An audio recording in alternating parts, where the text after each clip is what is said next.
What's up, people? Welcome back to another video. I hope you all are doing good. This is Gufran, and you're watching Indian Grad in Germany. So, if you're new to this channel, consider subscribing. And for the people who don't know me, I'm a management student studying at Technical University of Munich. I make videos related to Germany. I make videos with startups in Germany. I invite people from different companies in Germany, also students. So, together in our podcast series, we share opinions related to different industries, different startups, as well as the student life in Germany. So if you're new, please check out the earlier videos on my channel. And without like further delay, let's start with today's video. So in today's video, I have with me Evelyn. Like I can give her introduction and talk a lot about her, but I would say like maybe she can introduce herself and give the information about herself and as well as her company, which is NavVis. So the video will be quite interesting because we will be talking on some technical fronts as well as also related to management. And I hope you find this video interesting. So let's start with today's video. Yeah, cool. So hello from my side as well. I'm Evelyn Schmitz. I'm an advanced solution manager for scanning and surveying at NavVis, what is a Munich-based startup. And I live here in Stuttgart with my dog and my partner. I can also go on with my background right away if you want, if you Yes. like. So yeah, you can also tell about something about your background as well as your education, like where you did your education and in which field you did your education. So it will be interesting. Yeah, sure. So I studied in Heidelberg, a really beautiful German city, and I hold a Bachelor of Science in Geography and a Master of Science in Geoinformatics. So I spent 5.5 years in Heidelberg, also went to Prague for one semester and to Uppsala in Sweden for one semester to study abroad a bit during that time. But in general, it was all about geography and geoinformatics, so always around spatial data. And actually, I was quite lucky because I visited a really good seminar about LiDAR in my third bachelor semester already. And afterwards, I worked as a research student there as well in this research group. So that's how I came to all this LiDAR and laser scanning topic during my bachelor studies already. And then I decided to do more about it in my master and start geoinformatics. So geoinformatics, it's quite a new topic to me as well as it's very interesting because never before like before talking to you, I have never talked with someone who has done geoinformatics. So this was another interesting topic for me. That's why I thought maybe to invite you because many people or many students out there, they also don't know much about geoinformatics. And there are variety of courses also available in Germany, particularly for masters, which offer geoinformatics. So like it's good for students also to know what it is about because students then they can't directly apply to any master's course before they have some information. That's always good to know. So if you can tell me like what it is about in short, like we don't have to go much into detail, but what geoinformatics is about, so that like most of the students they watch my videos, they are aspiring master students or bachelor students and they want to come to Germany as well for their studies. So this could be an added advantage if they know what geoinformatics is beforehand. Yeah, sure. So as said already, geoinformatics is always about digital spatial data. So the world around us and how we can represent this in a digital way. So for example, Google Maps is actually geoinformatics because we have all these spatial data. We have different data formats and types, of course. We have the map in the background, and then we have additional information on top of the map. For example, your favorite restaurant. So navigation, all of this is actually geoinformatics, but there's also more. So what is also geoinformatics and also spatial data, of course, are 3D data. And that's why what I do a lot. So capture 3D data, for example, with laser scanners, and then use these 3D data as a 3D, like real world representation of the world. That's also one topic of geoinformatics. And as said in the beginning, that's also where I laid emphasis on doing my studies. But yeah, it's always about the world around you, how to digitize it and use it then later. Okay, so digitalization is another big topic, and we'll come to this later on in our discussion. But like as you described from your introduction, like you have been to Sweden, you have been to Prague. What was your experience having an international experience abroad after Germany? So like you live in Germany, but like Sweden and Prague maybe new for you. So is it good, or how important you value international experience in your studies? Like I have been an international student now here in Germany. Like I entire life I studied in India till my bachelor's, and masters was always a deciding factor for me. So I came to Germany for a different experience, a different culture, and a different work-life balance as a whole. So how would you judge how important is taking an international experience? I can only recommend doing so because Mm-hmm. for me personally, it was a great time because of different reasons. On the one hand, yes, I decided to do my master's in Germany before I went abroad. And then I thought, okay, bachelor and master in Germany, maybe I should go abroad and just gather some new experience and see, I don't know, new worlds, meet new people, and also get to know other university systems, what is also really interesting. And it was just a great experience. So I really, yeah, I'm really happy about this time actually. So I met interesting people from all around the world. I improved my English. I mean, as you can hear, I'm not a native speaker, I'm a German native speaker. So I got the chance to improve a bit here. Um, yeah, and then just also the great time there. I mean, during Erasmus semesters, you not only study, you also have a lot of time to travel, you have time to meet people, spend time with them, get to know them really well. And I Yeah, think it's not only the official stuff like studying, it's also this exactly. informal stuff that really brings you further. And that's what I really liked about my Erasmus semesters. And I would do it again, definitely. If I would study again, I would also study abroad or at least study abroad for some semesters. Yeah, even for me, I also feel the same. Like it's not always about the studies, as you said, and as you described, it's more than studies. It's more about the cultural exchange or how you interact with the local people, how you learn about new cultures there. And studies is just a part of it. But I feel when you grow as an individual, you also have to learn more about the culture, the people.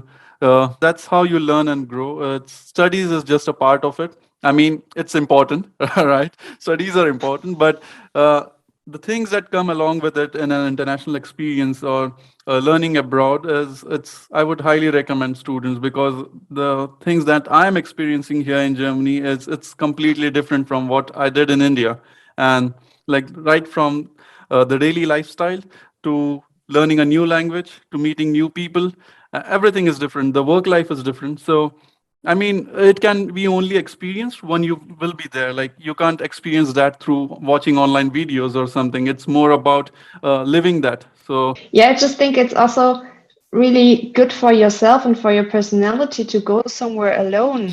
I mean, in the first few days, you're more or less alone because you know nobody, and then you have to make friends, and that's a really good experience because there are nice people everywhere. And mhm. yeah, it's also just good to be by yourself for some time and start something for yourself. And that was also a big thing for me when I went abroad. Exactly. So yeah, that was more related to education and stuff. So now let's move towards NavVis. So as you have described what NavVis is all about, and we'll talk more about that, and then we'll move forward to what you do at NavVis because it's good. Like if we talk about what the company is about, what the organization is about, whether it's a established firm or whether it's a startup, uh, what kind of products and services they have, like their portfolio for different product offerings and services. Then we'll talk more about which industries they are catering for or what are their markets in short. And then we'll move forward at the last to what you do as at Navis and what you contribute and why would you recommend working at Navis. So I would love to hear that. So like this was just a brief overview of what I will be asking you regarding Navis. So let's start with what Navis is all about. Nevis is about spatial data. Again, I cannot emphasize this enough actually. So what we're doing is we develop, we sell and reproduce through mobile laser scanners. So mobile mapping systems actually, and of course the software belonging to this. We are based in Munich and founded in 2013 as a startup from the TUM actually. But by now we already have 300 plus employees. So we're growing a lot in the last year, especially, and we also plan to grow this year. And we always need good people to hire, just as a side hint here. Yes, so we produce these mobile mapping systems, and the outcome of those sensors is, on the one hand, a point cloud, so a 3D representation of the surrounding, of your surrounding environment in coordinates. So actually, a point cloud is a mass of XYZ coordinates. And we also produce panoramic images. So you get a 360-degree image of your surrounding whenever you want to get one of these pictures. And we also combine these two outcomes, of course. So we get colorized point clouds, what make them look like your real world. And then, of course, there are several use cases where you can use these data as next step. Okay, so present like NavVis is only in Munich, or like there are different locations in the world where NavVis is also there, the offices? We are a global company by now. So we have the headquarter in Munich, as said, and also most of the people are working in Munich, or at least working for the headquarter in Munich. As I said, I'm sitting in Stuttgart. I just go to the office 1 or 2 days a week or every second week. So we also have options for remote work, actually.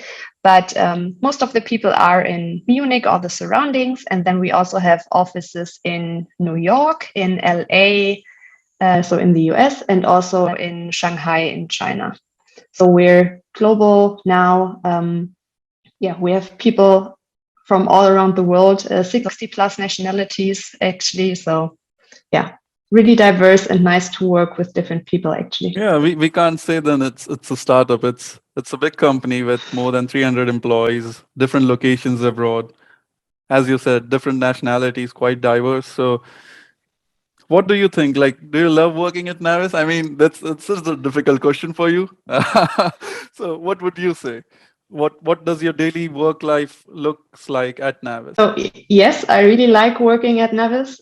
It was the best step I could do, actually. So before working at NavVis, I was working at another company. What was also good, but when I changed the role then and joined NavVis, of course, I was a bit scared because everything was new, but I'm still super happy that I took this step, to be honest. So yes, working at NavVis is great.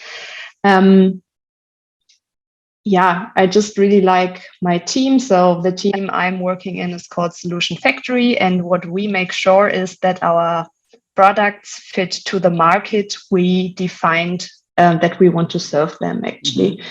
And my everyday life is hard to explain because it's always different.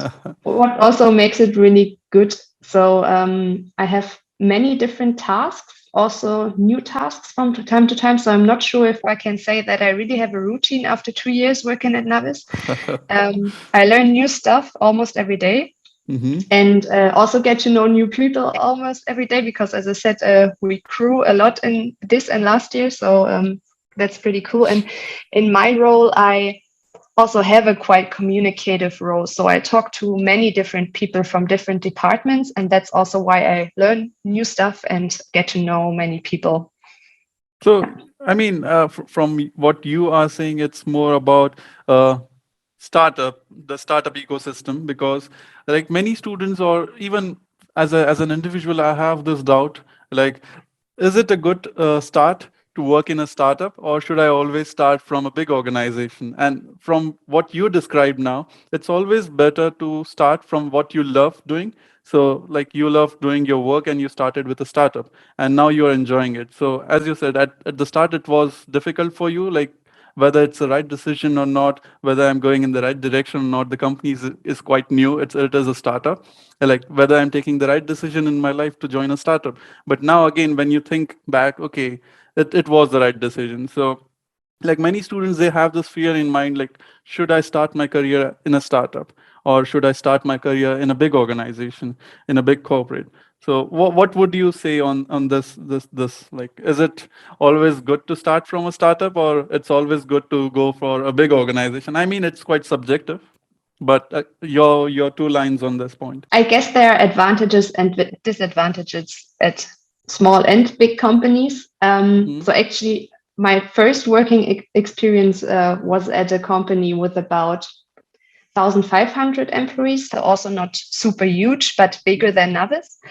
Um, but in the end, I think if your team is good and you fit to your team, you don't really feel that much how big the rest of the company is, because you usually have your small Hmm. surrounding people like your team, and then you also have some teams you're connecting to because of your role. And yeah, so I cannot say always go for a startup, and I also cannot say always go Yeah. for a big corp. But Yeah, I mean, at the end, I, it is very subjective as well. Like, where do you see yourself and where do you want to start? So, if you think, like, if you know the pros and cons of working in different organization, if you know that beforehand, then I mean, it's always good to go. Then you can take your decision and move ahead. And you cannot say like start working in startup is good or working in a big corporate is good. It is all about taking the right decision in the right time. So, I see it that way. yeah, exactly. It's more about the role you have and the team you're working in. I think that's the important stuff. And me personally, I also started as a student at my former company. So I wrote my master thesis in cooperation with this other company. So in cooperation between Hmm. the University of Heidelberg and this other company. And then I got fully employed afterwards, worked there for 2 years, and then I changed again the company. And yeah, now I'm working at NavVis for 2 years. But maybe that's a quite an interesting hint for students. Go and get a working student job, because on the one hand you get to know people, and on the other hand, yeah, of course you make work experience, but also you already have a foot in the door, as you would say in so directly translated from German to English. So Yeah. maybe there's also a full-time employment after your studies then, and that's also a Yeah, good start after you graduated. exactly. Even I always say in my videos, like always start with something in hand, like always go for it. Maybe it is a working student role or maybe an internship, but just take it Yeah, and go for it. You never know. Like at the end of your working student, maybe you are converted to a full-time job, and it's not always all about the full-time job as well. Like you get that work experience as a student, so that's more important because you are prepared for the industries. Like after you graduate, you have something in hand to showcase as well. Like, okay, I have worked for a couple of years as a working student, and that counts. So it is highly appreciated as well in the industry in different organizations. So it's good to take practical experience, not just studies. absolutely. Yeah. So moving forward to NavVis now, I'm more interested into that. So, like as you explained, like you're doing your work in advanced solution manager, like it's more related to your studies as well, like geoinformatics. So if I see the solutions provided by NavVis, I have jotted down few points. So the solutions are into reality capture, and I think you explained about that, like 3D representation or 360-degree image capturing and all. So it's more related to reality capture, right? So in my team, we are actually four solution managers. So I'm just one of four solution managers, Hmm. and all of us have a different focus, different emphases. So me personally, I am an industry expert for surveying and scanning. So for me, it's all around, all about um, reality capture. So capturing the real world and transfer it to digital data. Hmm. But this is just the basis, actually. So another colleague of mine is actually focusing on AEC and BIM, so building information modeling, what of course can be done with our data as a basis. And then I have also two more colleagues that are focusing on the enterprise and manufacturing industry, so more in the direction automotive, tier one, digital factory actually. So we have these two parts, reality capture on the one hand and digital factory on the other hand. But data capture with our sensors and the belonging software is always the basis, of course. Okay. So, I mean, you have described in brief about the technicalities related to reality capture, but like me as a person from a different industry or working on different products in my company, for me to understand reality capture in terms of applications, like what all applications are involved, for example, which industries you are catering for. So it would be good for understanding even for the audience. Like, Yeah, sure. So one industry is definitely just standard surveying. So you just walk around, for example, a building, mhm, capture the reality, and then you, for example, archive the as is status. That's one application. Another application would be, for example, construction sites. So let's assume you want to document the different status of a construction site, of a mhm. new building. You can do that with our sensors and with our software, manage the data as well. Also, you can do construction verification, for example. So then you would take the point cloud as a basis Mhm. and compare this to your BIM, so your building information modeling model, and see, is this wall at the correct place, or this pipe here, should it be there or should it be at a different place? Actually, how was that planned? So we don't offer the software for that, for comparing as built versus as is, but we deliver the data for that. That's what you can do. On the other Okay. hand, when we go more into this digital factory direction, you can, for example, scan the site, the production line, and then use the 3D data for planning a new product line or production line. Mhm. So if you want or need to change something, if you need a new robot, you can already model it into the data in a digital way, run simulations if everything fits, and then in the end go to the factory itself, so to the real world, and build up this robot.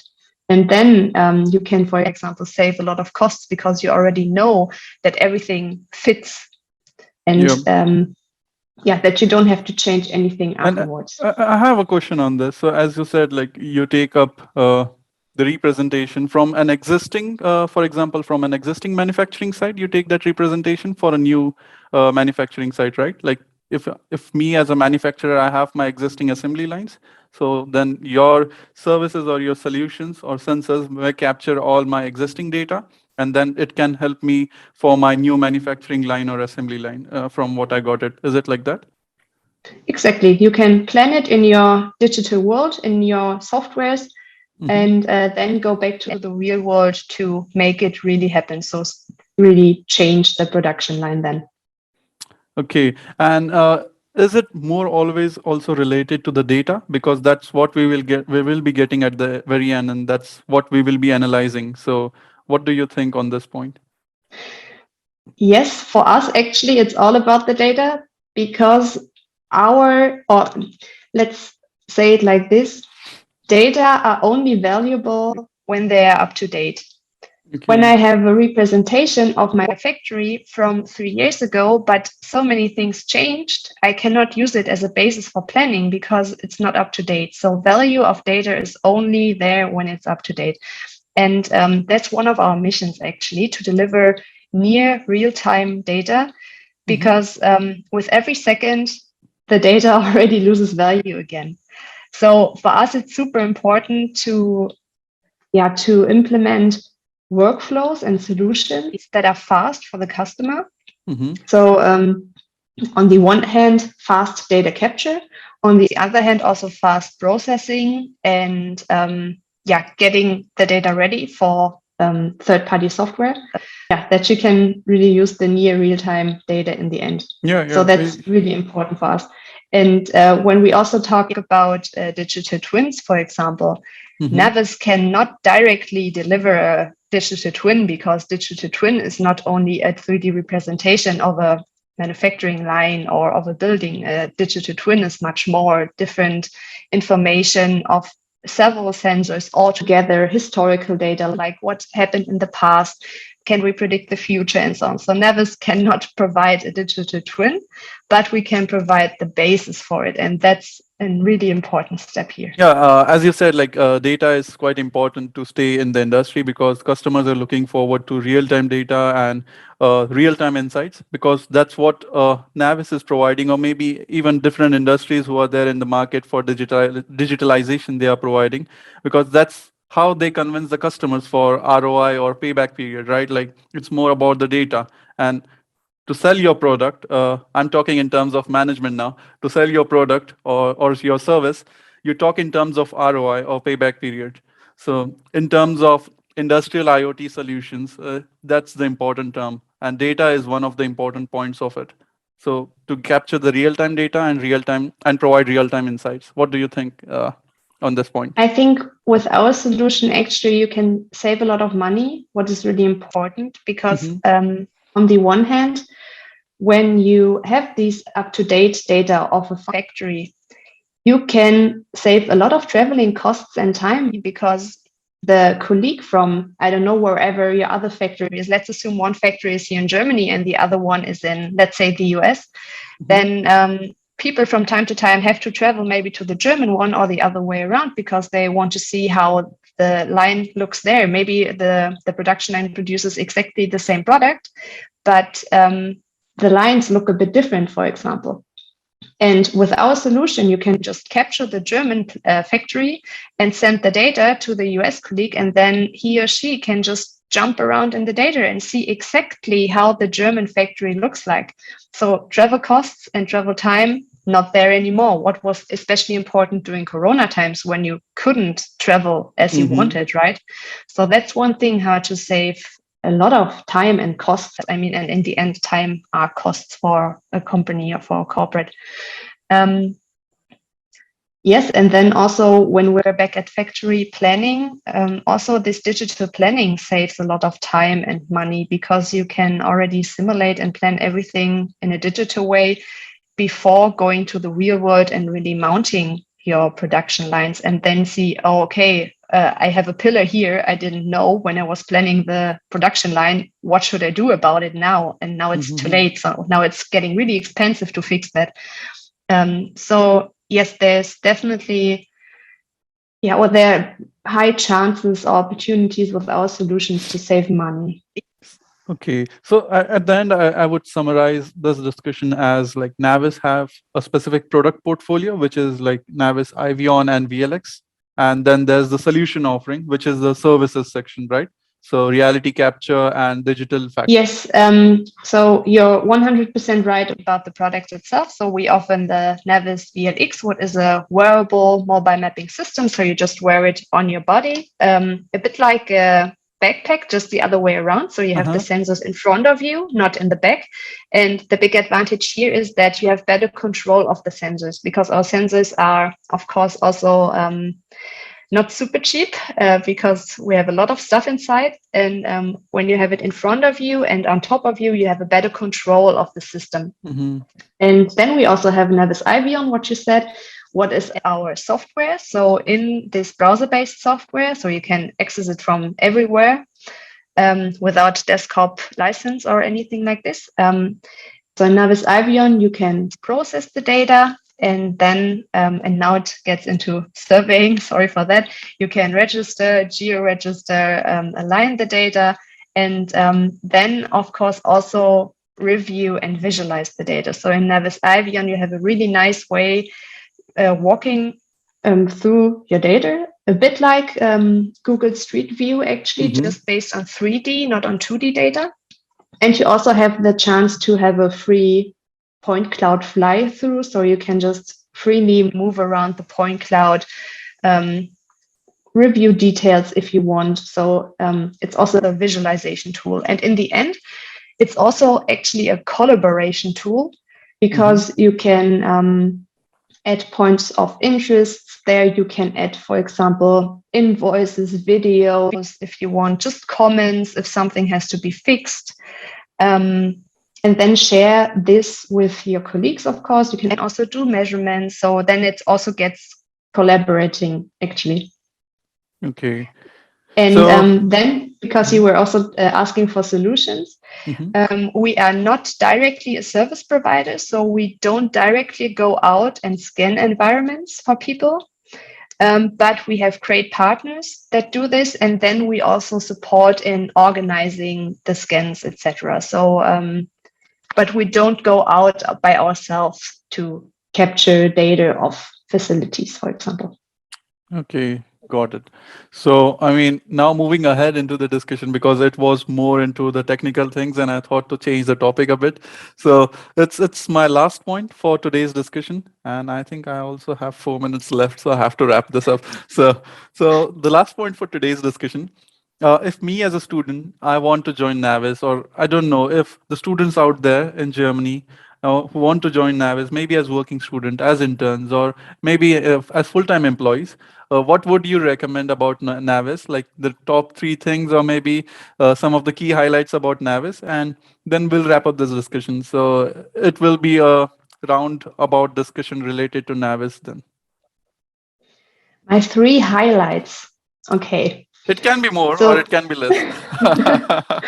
so one main thing is the Munich office, I would say. We have a super nice office in the Blutenburgstraße with a huge kitchen and a great coffee machine, also tea Uh-huh. if you prefer tea, where, yeah, all the employees come together from time to time. We also have our summer party this Friday, actually. So, yeah, it's at NavVis, it's really important that we have a good culture and that we know each other well and so on. So that's one really nice thing about NavVis.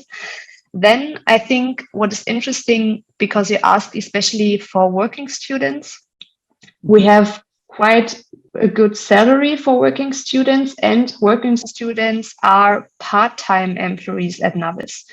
So they don't exactly get paid by hours, but they get a hourly based part-time contract with Okay. vacation days, for example. So you have the same vacation days as the full-time employees. And I think Wow. that's really attractive.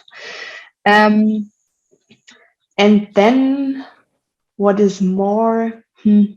I think you have covered up everything. So salary, vacation, I mean, time off, everything. And yes, like from my side as well, like I would highly recommend working at NavVis because I have friends working there. Even I have this earlier chat with Evelyn, or you can say we have this coffee discussion ahead before this call, and she described me about NavVis. So it was really nice to know about NavVis because the industry they are in, or maybe the solutions they are providing, it's quite unique, and it's the time for digital transformation, as it is said. So they are moving ahead in the right direction. And also in terms of jobs, as Evelyn described, even for students, they are getting really attractive pay, good compensation, you mean? Also in terms of holidays, so that's also quite nice. Like they are looking forward in that direction as well. In terms of the company environment, like it's super nice to hear. And I have this question: so are outsiders invited for the summer party on Friday? Sure, I will send you the invite. So, I mean, thanks a lot for the discussion. It was really nice talking to you related to NavVis. Learned a lot about the new technologies ahead in the market. And it was super nice for me as well to get this information because I always love collaborating with people from different industries, love to talk about their product offerings, what services they're offering in the market. And NavVis is another good example for me. So it was super nice to talk to you on this topic. Thanks a lot for your time. Yeah, thanks for having me. It was fun for me as well. And I'm pretty sure we can link some pages like the careers pages, for example, because we have many open positions and we need great people. And I'm pretty sure that we can reach great people using this channel here. So yeah, and if you have any questions, just reach me. Maybe also we can link my LinkedIn profile, for example. And then, yeah, thanks again. Was pretty Thanks a nice. lot for that. Yeah, it was a nice discussion.